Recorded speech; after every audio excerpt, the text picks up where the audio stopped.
Good morning everyone from Bijonbari. This is Shudeep and you are watching Astro Pradesh new episode from North Bengal. আজকে এই মনসুনের মধ্যে যখন ঢুকেছিলাম বিজনবাড়িতে ভীষণ বৃষ্টি হচ্ছিল আর এখন যখন বেরোচ্ছি তখন খুব ভালো রোদ উঠেছে আর খুব ভালো ওয়েদার আজকে। তাই জন্য এখন আমরা এখান থেকে বেরোচ্ছি। একদিনেরই প্ল্যান ছিল বিজনবাড়িতে, কি হলো আগের এপিসোডে দেখেছো। এবার আজকে ডে 2, এখানে আজকে আমরা যাব হচ্ছে দার্জিলিংয়ের দিকে। গাড়িটা রেডি হয়ে গেছে আর এখন বেরোচ্ছি দার্জিলিংয়ের দিকে ফ্রম বিজনবাড়ি। এবার ওয়েদারটা দেখে নাও। আর আজকে তিস্তার যে নদীটা যেখানে গিয়ে মিলছে এইটা আজকে অনেক হালকা আগের দিনের তুলনায়। এটা দেখে নাও।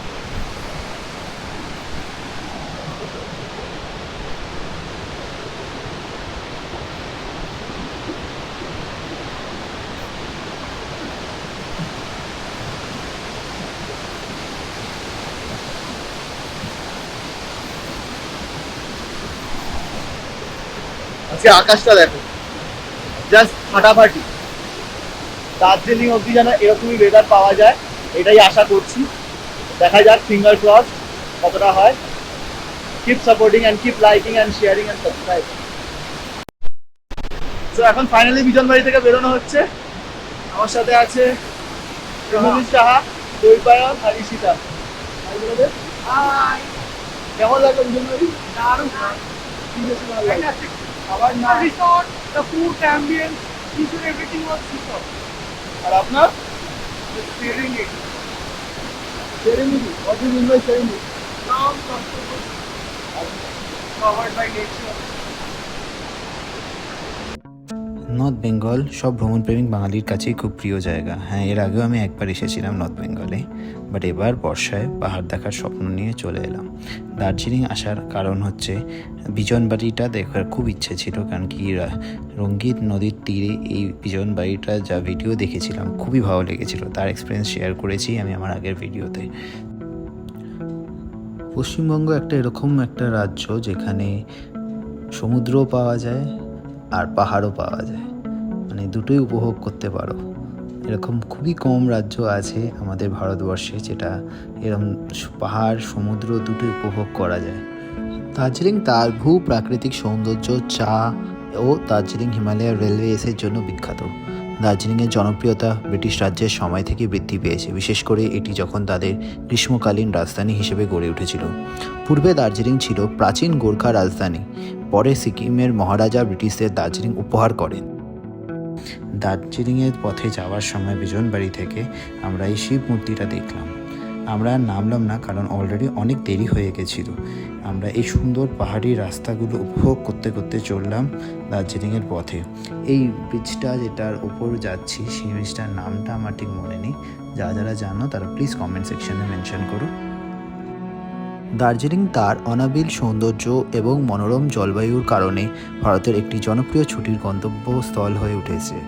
পর্যটন ছাড়াও দার্জিলিং তার বিভিন্ন ব্রিটিশ শৈলীযুক্ত বেসরকারি বিদ্যালয়গুলির জন্য জনপ্রিয়, যা ভারত জুড়ে এমনকি পার্শ্ববর্তী দেশগুলি থেকেও ছাত্রছাত্রীদের আকর্ষণ করে। ফার্স্টে টি এস্টেটটা দেখে তারপর বাকিগুলো জায়গায় যাবে। Stay tune. দার্জিলিং নামক শহরে এখানের মূল আকর্ষণ হলো এই চা উদ্যান। এই চা বাগান জায়গায় জায়গায় দেখতে পাবে। আমরা এরকমই একটা হ্যাপি টি এস্টেটে দাঁড়ালাম। এই উদ্যানের প্রতি দিক থেকে ছায়াপুরি চা বাগানের অতুলনীয় সৌন্দর্য আর শান্তি বসবাস দেখে মুগ্ধ হয়ে গেলাম। অন্য কোথাও এরকম পাওয়া যায় কিনা জানি না।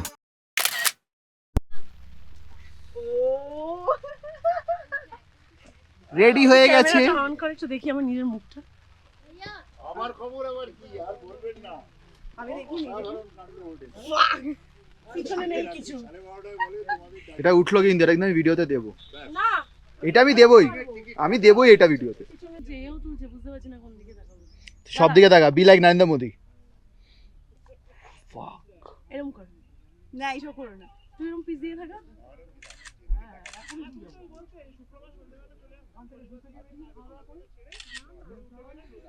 এবার ওর সিঙ্গেল সিঙ্গেল তোল।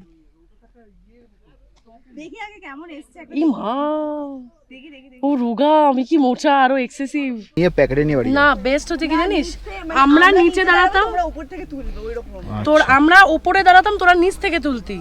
আমার এরকম একটা ফটো আছে আমার দিদিদের সাথে। চলছে ফটো সেশন।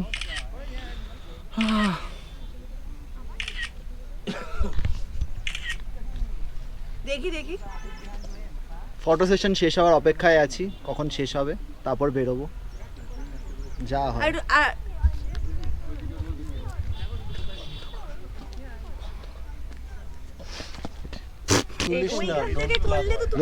লাস্ট 3 মান্থ ধরে এই চলছে, এই ছবি পাঠাচ্ছে, ওই ছবি পাঠাচ্ছে, রিল পাঠাচ্ছে, এখান থেকে এরকম ভাবে ছবি তুলবো, এই সব চলে গেছে। আজকে ফাইনালি জিনিসটা বাস্তবায়িত হয়েছে।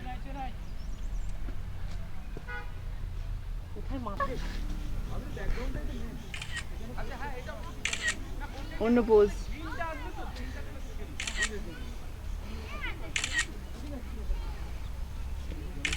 একটু এগিয়ে ধাক্কা মেরে দে, ধাক্কা মেরে দে।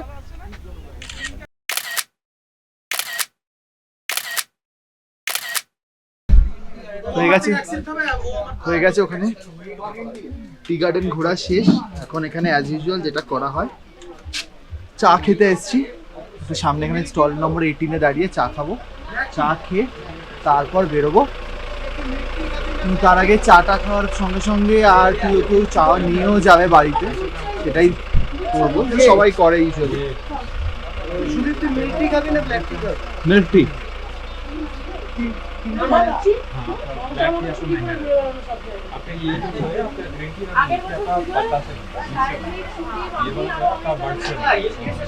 জুয়ে এখানে চলে এসেছি, এবার জুতে ঢুকবো। এই হেঁটে হেঁটে আসছি, নিচে অবধি গাড়িটা আসবে, পার্কিং থাকে না কিন্তু সাইড করে নেমে যাওয়া যায়, সেইখানেই নেমেই যাচ্ছি। দেখা যাক কেমন। Stay tune guys.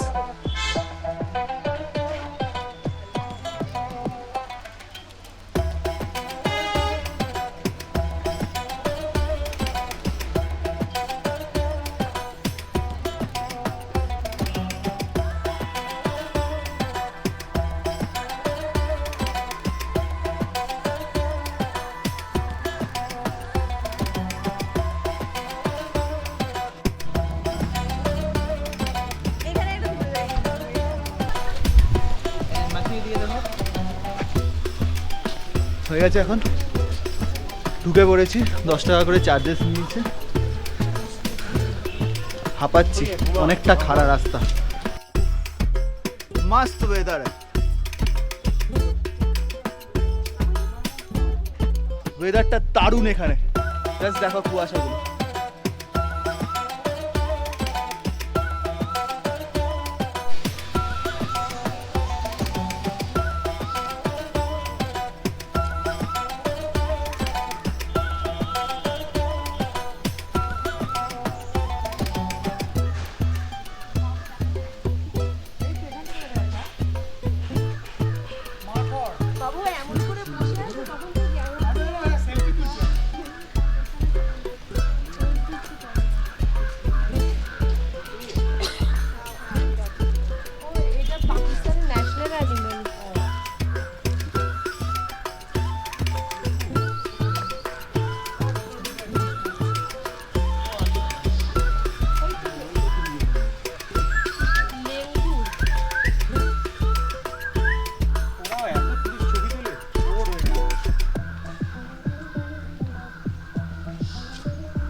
শিশু বেরোচ্ছে না।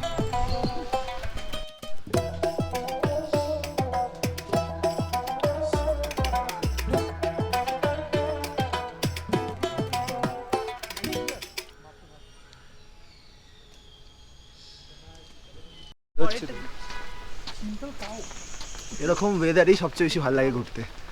কুয়াশা, বৃষ্টি কমেনি, বৃষ্টি হচ্ছে, কিন্তু ওয়েদারটা জাস্ট দেখো, মাইন্ড ব্লোয়িং ওয়েদার।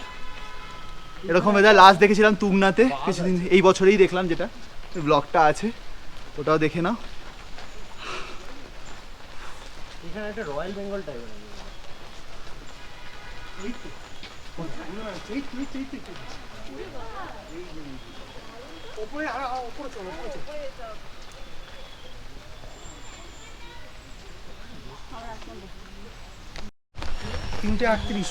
বলে this is me. Do not tease লেখা আছে, ঠিক আছে? এ কি মোবাইল ঘাটছে? বসে আছে দেখ, এর মধ্যে ইনস্টাগ্রাম করছে।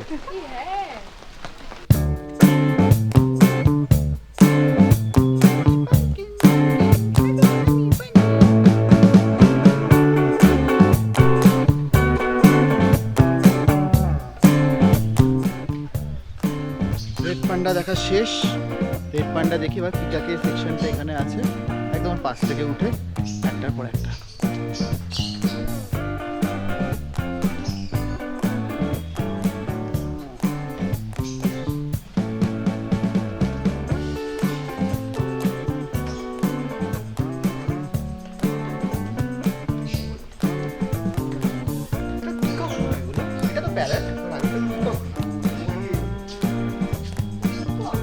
সামনে বাদিকে যায় এই পিকআপের মধ্যে দেখতে, এবার পিকআপ নয় ওটা।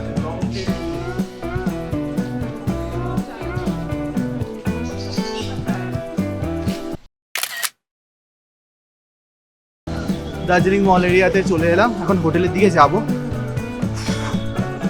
ফুকিং টায়ার্ড, আর লাঞ্চ কিচ্ছু করিনি এখনো, সো লাঞ্চটা করবো। সো ভিউজটা দেখো, এটা হচ্ছে সেন্ট অ্যান্ড্রুজ চার্চের সামনে দাঁড়িয়ে আছে।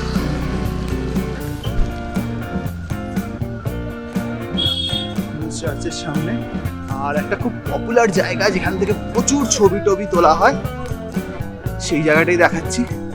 হচ্ছে এইটা, দিস চেক।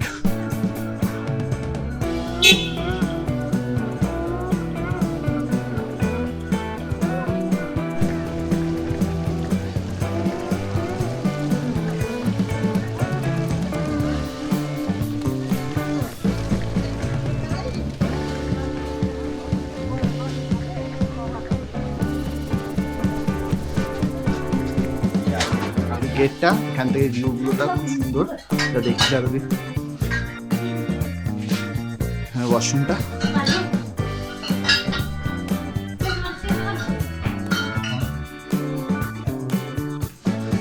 আছে, সব আছে। ফাইনালি সেই জায়গাটায় চলে এসেছি যেটা দার্জিলিংয়ে আসলে সবার ম্যান্ডেটারি জায়গা ছবি তোলার। That is yes Glenary's. Here we go. আজকে ভিড়টা ওরকম নেই, কারণ বৃষ্টিও হচ্ছে, ওই জন্য এখন ভালোই ছবি তোলা হচ্ছে, অতটা ভিড় নেই, লাইন অতটা নেই। তো আমরা কিছু ছবি তুলেছি এখানে, ওইটা দিয়ে দিচ্ছি ওখানে। তো জাস্ট ওয়াচ দ্যাট।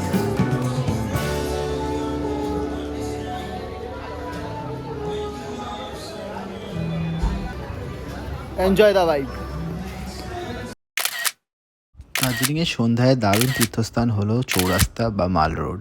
সেখানে সবাই বসে আড্ডা দেয়, গল্প করে এবং নানা রকম জামা প্যান্ট কেনাকাটি করে এবং খাবার দাবার কেনাকাটি করে। দার্জিলিংয়ের গতিবিধি নিয়ে আমি এই ব্লগ শেষ করছি। ভালো থাকবেন, ভালোবাসা দিয়ে দার্জিলিংয়ের সেই ব্লগটাকে আরও সাবস্ক্রাইব করুন, আরও শেয়ার করুন, আরও কমেন্ট করুন যদি কিছু ভুলভ্রান্তি হয়ে যায়। Thank you.